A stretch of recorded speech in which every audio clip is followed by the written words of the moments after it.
அனைவருக்கும் வணக்கம் நண்பா. அனைவருக்கும் குமாருடைய அன்பு வணக்கங்கள். ஃப்ரெண்ட்ஸ், இன்றைக்கி டெஸ்ட்டு அப்படின்னு பார்த்தீங்கன்னா 8ஆம் வகுப்பு தமிழ் புத்தகத்தில் இருக்கிற 5வது இயல் பகுதியிலிருந்து தேர்வு. இன்றைக்கு வீடியோவில் நான் 72 கேள்வி எடுத்துகிட்டு வந்திருக்கேன். இந்த 72 கேள்வியையும் நல்லா அட்டன் பண்ணி முடிச்சுட்டு எத்தனை கேள்விக்கு உங்களுக்கு ஆன்சர் தெரிஞ்சுது அப்படிங்கிறத மறக்காமல் கமெண்ட்டில் போட்டுவிடுங்க. வீடியோவை பாருங்கள். வீடியோ பிடிச்சிருந்தால் லைக் போடுங்க ஃப்ரெண்ட்ஸ். அதே மாதிரி யூடியூப்பில் ஹைப் அப்படிங்கிறத கொண்டு வந்திருக்காங்க. உங்களுக்கு விருப்பமாக இருந்தால் ஹைப்பும் நீங்கள் கொடுக்கலாம். சரி, ஓகே, நம்ம டெஸ்ட்டுக்குள்ளே போகலாமா? எல்லாருமே தயாராக இருக்கீங்களா? கேள்விகளை கேட்கலாமா? சரி, ஃபஸ்ட்டு கேள்வியை பாருங்கள். கின் என்று இசை முரலும் திருக்கேதாரம். இந்த வரியில் இருக்கிற முரலும் என்ற சொல்லின் பொருள் என்ன? முரலும் என்ற சொல்லின் பொருள் முழங்கும். முழங்கும். அடுத்து 2வது கேள்வி. திருக்குறள் படித்தான். திருக்குறள் படித்தான். இதில் இருக்கிற வேற்றுமை தொகை என்ன?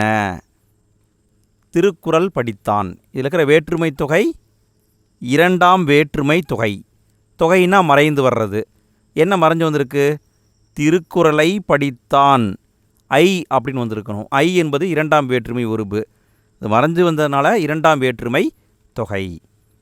அடுத்து 3வது கேள்வி. நம்மை பொறுத்து கொள்ள வேண்டும். யாரை பொறுத்து கொள்ள வேண்டும்? விடையை பார்க்கலாங்களா? நம்மை இகழ்வாரை பொறுத்து கொள்ள வேண்டும். அடுத்து 4வது கேள்வி. இரவு பகல் உயர்வு தாழ்வு. இதில் வந்திருக்கிற இணை என்ன? இணையை பொறுத்த வரைக்கும் 3 டைப் இருக்குதுங்க. ஒன்று நேரிணை, எதிரிணை, செரியிணை. இங்கே என்ன வந்திருக்கு அப்படின்னு கேட்டிங்கன்னா எதிரிணை வந்திருக்கு. இரவுக்கு ஆப்போசிட் பகல், உயர்வுக்கு ஆப்போசிட்டு தாழ்வு. அப்போ எதிரெதிராக வந்திருக்கிறதுனால எதிரிணை வந்துள்ளது. அடுத்து ஒரு எளிமையான கேள்வி. கசடர பிரித்து எழுதுக. கசடர பிரித்து எழுதுக. விடையை பார்க்கலாங்களா? கசடரன்னா கசடு கூட்டல் அற. கசடு அப்படின்னா என்ன அர்த்தங்க? கசடு என்றால் என்ன? தெரிந்தவர்கள் கமெண்டில் போட்டு விடுங்கள். சரி, அடுத்து 6வது கேள்வியை பாருங்கள். அருவி மலையில் வீழ்ந்தது. இங்கே என்ன இணைப்பு சொல் வரும்? கண்டுபிடிங்க பார்க்கலாம். அருவி மலையில் வீழ்ந்தது. இப்படியே பார்க்கலாங்களா? அருவி மலையில் இருந்து வீழ்ந்தது. இருந்து அப்படிங்கிறது தான் இங்கே சரியாக வரும். அடுத்து 7வது கேள்வி. மறைபொருள் காத்தல் எனப்படும். இங்கே என்ன சொல் வருங்க? மறைபொருள் காத்தல் என்பது நிறை எனப்படும். நிறை. அடுத்து 8வது கேள்வி. நல்லியால் மறுப்பின் மெல்ல வாங்கி என்று கூறும் நூல் என்ன? நல்லியால் மறுப்பின் மெல்ல வாங்கி என்று கூறும் நூல் புறநானூறு. அடுத்து 9வது கேள்வி. ஆற்று வெள்ளம் பாராமல் ஓடியது. இங்கே என்ன இணைப்பு சொல் வருங்க? ஆற்று வெள்ளம் பாராமல் ஓடியது. விடையை பார்க்கலாங்களா? விடை மேடு பள்ளம் பாராமல் ஓடியது. ஆற்று வெள்ளம் மேடு பள்ளம் பாராமல் ஓடியது. அடுத்து 10வது கேள்வி. பாடறிந்து பிரித்து எழுதுக. பாடறிந்து. விடையை பார்க்கலாங்களா? விடை பாட்டு கூட்டல் அறிந்து பாடறிந்து. அடுத்து 11வது கேள்வி. சிதம்பரம் சென்றான். இதில் வந்திருக்கிற வேற்றுமை தொகையின் வகை என்ன? சிதம்பரம் சென்றான். இதில் வேற்றுமை தொகை வந்திருக்கு. எந்த வேற்றுமை தொகைன்னு வந்திருக்குன்னு கேட்டிருக்காங்க. விடையை பார்க்கலாங்களா? விடை 4ஆம் வேற்றுமை தொகை தான் வந்திருக்கு. சிதம்பரத்துக்கு சென்றான். சிதம்பரம் அப்படிங்கிறது ஊர், ஒரு ஆள் பெயர் கிடையாது. அப்படி நினச்சிருந்தீங்கன்னா சாரி, சரிங்களா? அதாவது ஊருடைய பேர் தான் சிதம்பரம். சிதம்பரத்துக்கு சென்றான். அப்போ கூ என்பது வந்திருக்கிறதுனால 4ஆம் வேற்றுமை தொகை வந்திருக்கு. அடுத்து 12வது கேள்வி. பொறுத்துக. விடையை பார்க்கலாங்களா? முழவு. முழவு என்பது மத்தளம். மத்தளம் என்பது தோல் கருவி. யாழ். யாழ் என்பது நரம்பு கருவி. குழல் என்பது காற்று கருவி. சாளரா என்பது கஞ்சக்கருவி. அடுத்து 13வது கேள்வி. இசை பாடலின் பலவை முழவு அதிர.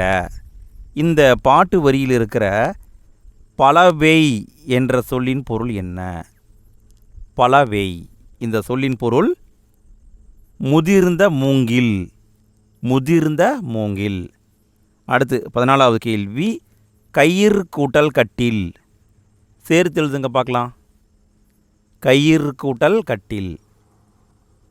விடையை பார்க்கலாங்களா? விடை கயிற்று கட்டில். கயிற்று கட்டில்.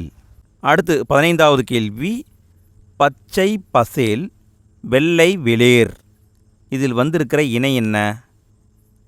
பச்சை பசேல் வெள்ளை வெளிர். விடையை பார்க்கலாங்களா? இதில் வந்திருக்கிறது செறிவினை. ஒன்றுடைய பண்பை கூட்ட வர்றது தான் செறிவினை. அடுத்து 16வது கேள்வி, திருவிழாவில் யானை எப்படி வந்தது? இங்கே என்ன சொல் வருங்க? விடையை பார்க்கலாங்களா? திருவிழாவில் யானை ஆடி அசைந்து வந்தது. ஆடி அசைந்து வந்தது. அடுத்து 17வது கேள்வி, நம்பியாரூரர் தம்பிரான் தோழர் என புகழப்படுபவர் சுந்தரர். நல்லா கவனிங்க ஃப்ரெண்ட்ஸ், இந்த கேள்வி எக்ஸாமில் வர வாய்ப்பு இருக்குது. அடுத்து 18வது கேள்வி, கலையழகு மிக்க மண்கலங்கள் கண்டுபிடிக்கப்பட்ட செம்பியன் கண்டியூர் உள்ள மாவட்டம் எது? ரொம்ப அழகழகாக செய்யப்பட்டிருக்கிற மண்கலங்கள் நமக்கு கிடச்சிது. எங்கேருந்து கிடச்சதுன்னா செம்பியன் கண்டியூர்னு ஒரு ஊர் இருக்குது, அங்கேருந்து கிடச்சிது. இந்த ஊர் எந்த மாவட்டத்தில் இருக்குன்னு கேட்டிருக்காங்க. விடை நாகப்பட்டினம் மாவட்டம். நாகை மாவட்டம். அடுத்து 19வது கேள்வி, மலைக்குகை வேற்றுமை தொகை அறிக. இதில் என்ன வேற்றுமை தொகை வந்திருக்குங்க? மலைக்குகை. விடையை பார்க்கலாங்களா? 7ஆம் வேற்றுமை தொகை வந்திருக்கு. மலையின் கண் உள்ள குகை. 7ஆம் வேற்றுமை தொகை வந்திருக்கு. அடுத்து 20வது கேள்வி, பெரிய உடுக்கையை எவ்வாறு அழைப்பார்கள்? சிறிய உடுக்கையை எவ்வாறு அழைப்பார்கள்? விடையை பார்க்கலாங்களா? பெரிய உடுக்கையாக இருந்தால் அதுக்கு பேர் தவண்டை. சிறிய உடுக்கையாக இருந்தால் அதுக்கு பேர் குடுகுடுப்பை. 21வது கேள்வி, பானை செய்ய உதவும் சக்கரத்தின் பெயர் என்ன? பானை செய்கிறாங்க இல்லைங்களா, அதுக்கு பயன்படுத்தக்கூடிய சக்கரத்தின் பெயர் திருவை. திருவை. அடுத்து 22வது கேள்வி, சுந்தரர் பாடிய பாடல்கள் எத்தனையாவது திருமுறையாக வைக்கப்பட்டுள்ளன? சுந்தரர் பாடிய பாடல்கள் எத்தனையாவது திருமுறையாக வைக்கப்பட்டுள்ளன? விடையை பார்க்கலாங்களா? 7ஆம் திருமுறையாக வைக்கப்பட்டுள்ளது. அடுத்து 23வது கேள்வி, தண்டுடுக்கை தாளந்தக்கை சாரணடம் பயில்வார் என்று பாடியவர் யார்? இப்படி பாடியவர் யாருன்னு கேட்குறாங்க. விடையை பார்க்கலாங்களா? திருஞான சம்பந்தர். திருஞான சம்பந்தர். அடுத்து 24வது கேள்வி, பானை செய்தலை, பானை என்பது மரபு. பானை செய்கிறாங்க இல்லைங்களா, அதை மரபுப்படி எப்படி சொல்லணும்? விடையை பார்க்கலாங்களா? பானை வனைதல் என்பது சரி. பானையை செய்கிறத பானை வனைதல்னு சொல்லுவாங்க. அடுத்து 25வது கேள்வி, தமிழை சுவையான மொழியுண்டோ? இதில் என்ன இணைப்பு சொல் வருங்க? எல்லாமே சிம்பிளாக தான் இருக்குது. விடையை பார்க்கலாங்களா? தமிழை காட்டிலும் சுவையான மொழி உண்டோ? இதான் சரி. அடுத்து 26வது கேள்வி, பஞ்சமகா சப்தத்தை எழுப்பும் கருவி எது? பஞ்சமகா சப்தம் அப்படிங்கிற ஒரு சப்தத்தை எழுப்பக்கூடிய கருவி குடமுழா. குடமுழா. அடுத்து 27வது கேள்வி, கைவினை பொருட்கள் செய்ய ஏற்ற மூங்கில் வகை என்ன? மூங்கிலில் நிறைய டைப் இருக்குது. அதில் கைவினை பொருட்கள் செய்ய ஏற்ற மூங்கில் எது? விடையை பார்க்கலாங்களா? விடை கூட்டு மூங்கில். கூட்டு மூங்கில். அடுத்து 28வது கேள்வி, பொறுத்துக. கலைச்சொற்களை பொறுத்துக வேண்டும். பொறுத்துங்க பார்க்கலாம். சரி, எளிமையாக தான் இருக்குது. விடையை பார்க்கலாங்களா? இது 1, இது 2, இது 3, இது 4. அடுத்து 29வது கேள்வி, கொன்றை குழல், முல்லை குழல், ஆம்பல் குழல் என பல வகையான குழல்களை பற்றி பேசும் நூல் என்ன? பல வகையான குழல்களை பற்றி ஒரு நூல் பேசுது. அது எந்த நூல்னு கேட்குறாங்க. விடையை பார்க்கலாங்களா? விடை சிலப்பதிகாரம். சிலப்பதிகாரம். அடுத்து 30வது கேள்வி, மலைவீழ் அருவி. இதில் வந்துள்ள வேற்றுமை தொகை அறிக. இதில் என்ன வேற்றுமை வந்திருக்குன்னு கேட்டிருக்காங்க. மலைவீழ் அருவி. விடையை பார்க்கலாங்களா? விடை 5ஆம் வேற்றுமை தொகை வந்திருக்கு. மலையிலிருந்து வீழும் அருவி அப்படின்னு அர்த்தம். அடுத்து 31வது கேள்வி. காட்டிலிருந்து வந்த எது கரும்பை தின்றன? கரும்பை திங்கிறது யானை. யானைக்கு என்ன பேருங்க? விடையை பார்க்கலாங்களா? விடை வேலங்கள் என்பது சரி. வேலங்கள் அப்படின்னா யானைகள். அடுத்து 32வது கேள்வி. இலக்கியங்களில் பணிலம் என குறிப்பிடப்பட்டுள்ளது எது? இலக்கியங்களில் பணிலம் அப்படின்னு சொல்லியிருக்காங்க. விடையை பார்க்கலாங்களா? விடை சங்கு. பணிலம் அப்படின்னா சங்கு. அடுத்து 33வது கேள்வி. தலை வணங்கு இதில் வந்திருக்கிற வேற்றுமை தொகையின் வகை அறிக. தலை வணங்கு. விடையை பார்க்கலாங்களா? இதில் வந்திருக்கிறது 3ஆம் வேற்றுமை தொகை. தலையால் வணங்கு. இப்போ 3ஆம் வேற்றுமை தொகை வந்திருக்கு. அடுத்து 34வது கேள்வி. கனகச்சுவை பிரித்து எழுதுக. கனகச்சுவை. விடையை பார்க்கலாங்களா? கனகம் கூட்டல் சுவை கனகச்சுவை. அடுத்து 35வது கேள்வி. கம்பர் பாடல் இதில் வந்திருக்கிற வேற்றுமை தொகை அறிக. விடையை பார்க்கலாங்களா? கம்பரது பாடல் அப்படின்னு வந்திருக்கணும். அப்போ 6ஆம் வேற்றுமை தொகை வந்திருக்கிறது. கம்பரது பாடல். அடுத்து 36வது கேள்வி. கண்ணின் ஒளி கனகச்சுவை வைரம். இந்த பாட்டு வரியில் வந்திருக்கிற கனகம் என்ற சொல்லின் பொருள் என்ன? கனகம் என்ற சொல்லின் பொருள் பொன். கனகம் என்றால் பொன், தங்கம். அடுத்து 37வது கேள்வி. பாண்டில் என்று அழைக்கப்படுவது எது? பாண்டில் என்று அழைக்கப்படுவது சாளரா. சாளரா. அடுத்து 38வது கேள்வி. காலம் காட்டும் இடைநிலையும் பெயரச்ச விகுதியும் மறைந்து வரும் பெயரெச்சம் எவ்வாறு அழைக்கப்படும்? காலம் காட்டும் இடைநிலையும் பெயரச்ச விகுதியும் மறைந்து வந்தால் அந்த பெயரச்சத்துக்கு பெயர் என்னதுங்க? வினைத்தொகை. வினைத்தொகை. அடுத்து 39வது கேள்வி. அரசரை அவரது எது காப்பாற்றும்? அரசரை அவரது குற்றமற்ற ஆட்சி அதான் காப்பாற்றும். அடுத்து 40வது கேள்வி. சேமங்கலம் என அழைக்கப்படுவது எது? சேமங்கலம் என அழைக்கப்படுவது சேகண்டி. சேகண்டின்னு ஒரு கருவி இருக்குது, அதை தான் சேமங்கலம்னு சொல்லுவாங்க. அடுத்து 41வது கேள்வி. பொறுத்துக. சொல்லையும் அதுக்கான பொருளையும் பொருத்த வேண்டும். எளிமையாக தான் கொடுத்துருக்காங்க. விடையை பார்க்கலாங்களா?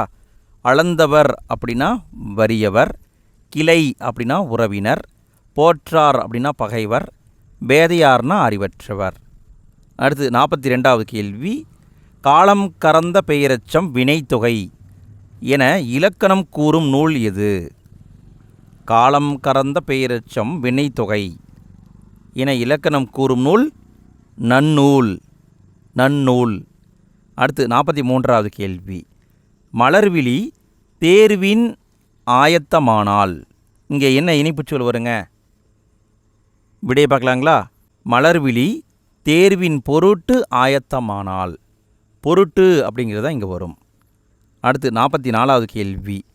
சிறப்பு பெயர் முன்னும் பொது பெயர் பின்னும் நிற்க இடையில் ஆகிய என்னும் பண்புருபு மறைந்து வருவது எவ்வாறு அழைக்கப்படுகிறது?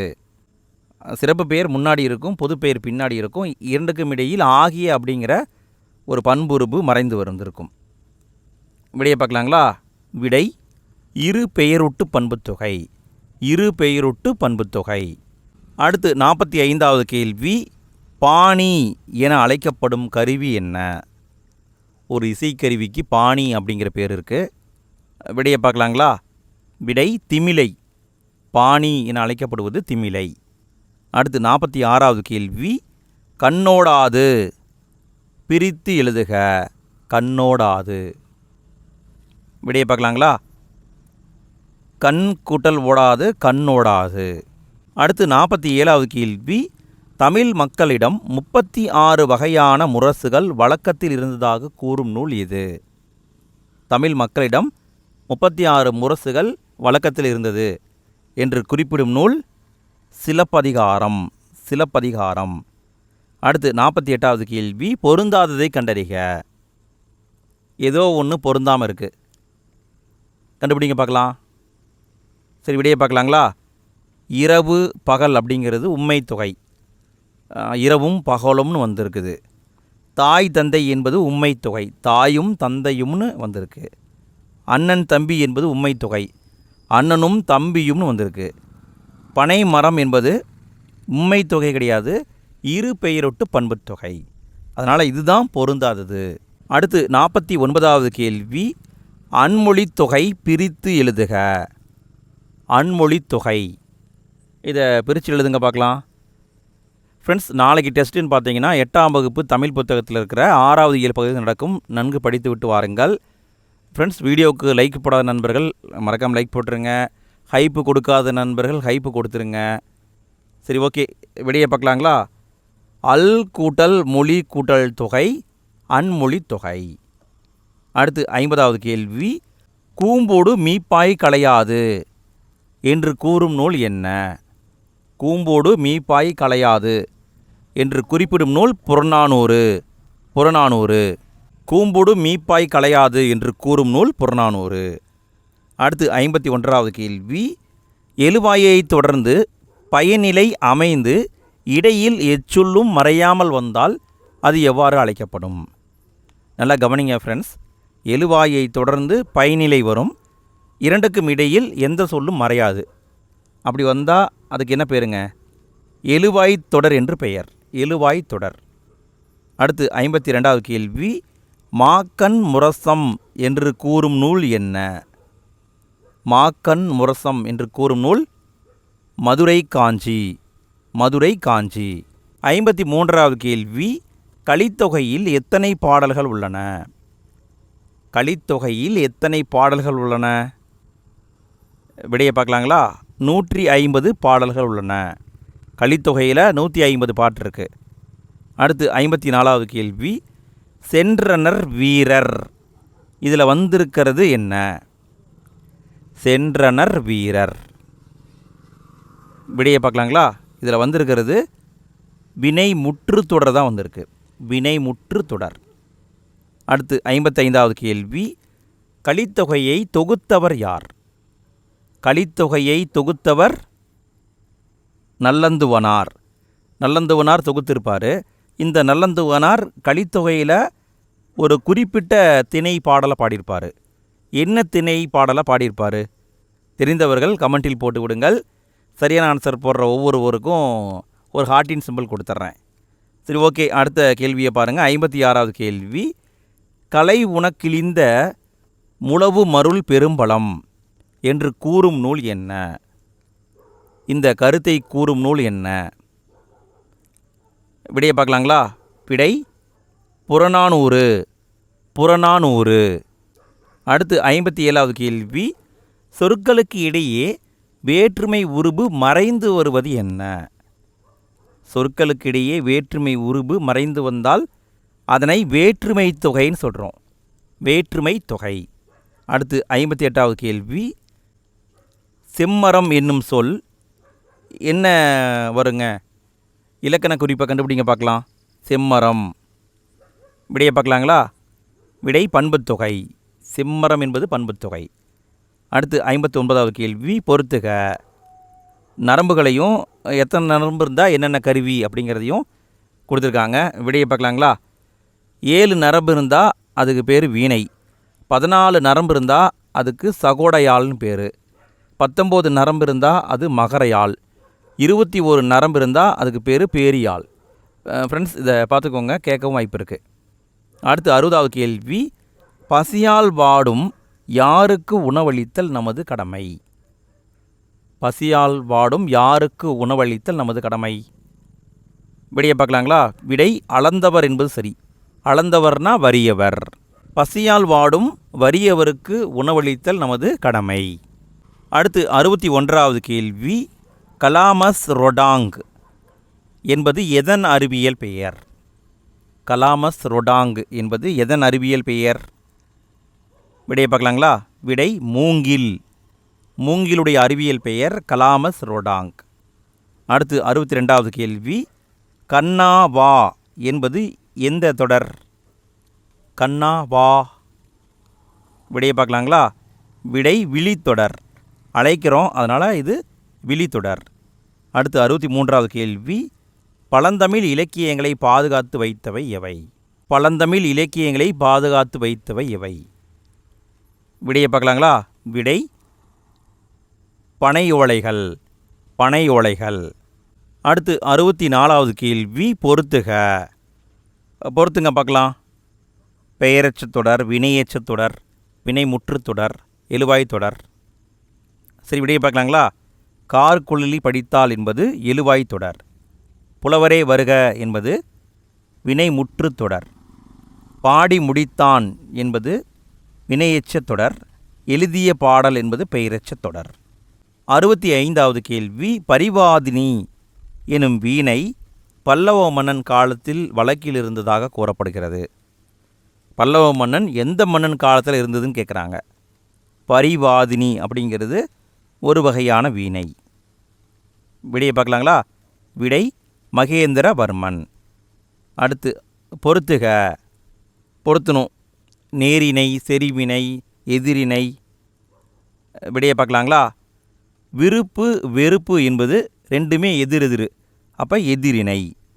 வாடி வதங்கி என்பது ஒரே பொருள் தரக்கூடியது, அப்போ இது செறிவினை. உற்றார் உறவினர் என்பது நேரினை. அடுத்து 67வது கேள்வி, ஆயர்களின் இசைத்திறத்தை விளக்கும் நூல் எது? ஆயர்களின் இசைத்திறத்தை விளக்கும் நூல் திருப்பதிகம். திருப்பதிகம். 68வது கேள்வி, இடி மழை வந்தது. இங்கே என்ன சொல்வாருங்க? விடையை பார்க்கலாங்களா? இடியுடன் மழை வந்தது. உடன் அப்படிங்கிறது தான் வரணும். 69வது கேள்வி, இணைச்சொற்கள் எத்தனை வகைப்படும்? முன்னாடியே பார்த்துட்டோம், 3 வகைப்படும். நேரிணை, எதிரிணை, செறிவினை. அடுத்து 70வது கேள்வி, நானே விடையை சொல்லிட்டேன். இணைச்சொற்களில் தவறானது எதுன்னு கேட்டிருக்காங்க. இங்கே விடைன்னு பார்த்தீங்கன்னா பண்பினை அப்படிங்கிறதே கிடையாது. நேரிணை, எதிரிணை, செறிவினை. சரிங்களா? Typing mistake. என்ன வரும்னா செறி இணை இதுதான் வரும். அடுத்து 71வது கேள்வி, சீரும் சிறப்பும் இதில் வந்துள்ள இணை என்ன? இதில் வந்திருக்கிற இணை என்ன? விடையை பார்க்கலாங்களா? சீரும் சிறப்பும் என்பது ஒரே கருத்தை சொல்லக்கூடியது. அப்போ வந்திருக்கிறது நேரிணை தான் வந்திருக்கு.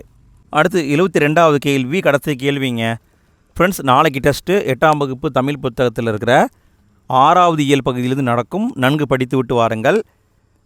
சரி, ஓகே. கேள்வியை பார்க்கலாமா? மட்டுமல்ல பிரித்து எழுதுக. ரொம்ப சிம்பிளான கேள்வி தான். விடையை பார்க்கலாங்களா?